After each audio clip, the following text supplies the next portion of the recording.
കേരള പ്രവാസി ദിനം ആചരിക്കണമെന്നൊരു നിർദ്ദേശം വന്നു. നമുക്കത് ആലോചിക്കാവുന്നതാണ്. ഇന്ത്യക്ക് എംബസി ഇല്ലാത്ത രാജ്യങ്ങളിൽ നോർക്ക പ്രതിനിധികളെ നിയമിക്കണം. എംബസി പോലും ഇല്ലെങ്കിൽ നമുക്കെന്താണ് അവിടെ പ്രത്യേകം ചെയ്യാൻ പറ്റുക എന്നുള്ളത് പരിശോധിക്കേണ്ട കാര്യമാണ്. നമുക്ക് ചർച്ച ചെയ്യാം എന്താ പറ്റുക എന്നുള്ളത്.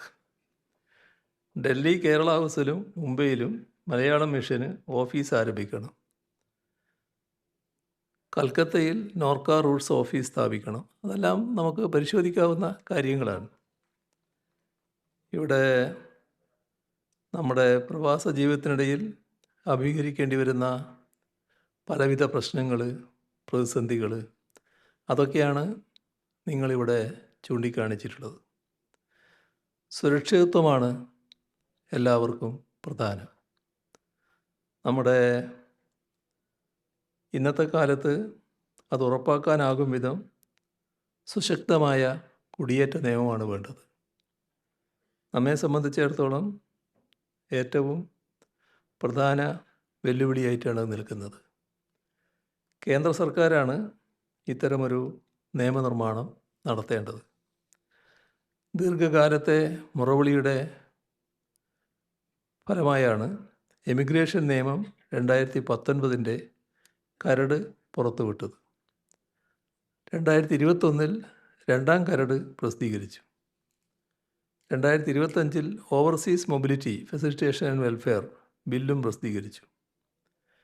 പഴയ കരട് ബില്ലുകളിൽ നിന്നും കാതലായ മാറ്റങ്ങളോടെയാണ് പുതിയ ബിൽ തയ്യാറാക്കിയിരിക്കുന്നത്.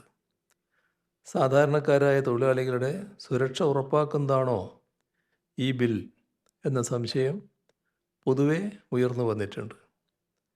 ഒട്ടുമേ സുരക്ഷിതമല്ലാത്ത താൽക്കാലിക കുടിയേറ്റം പ്രോത്സാഹിപ്പിക്കുന്നതാണ് ഈ ബിൽ എന്ന പരാതിയും വന്നിട്ടുണ്ട്. 3 കരട് ബില്ലുകൾ മാറി മാറി വന്നു.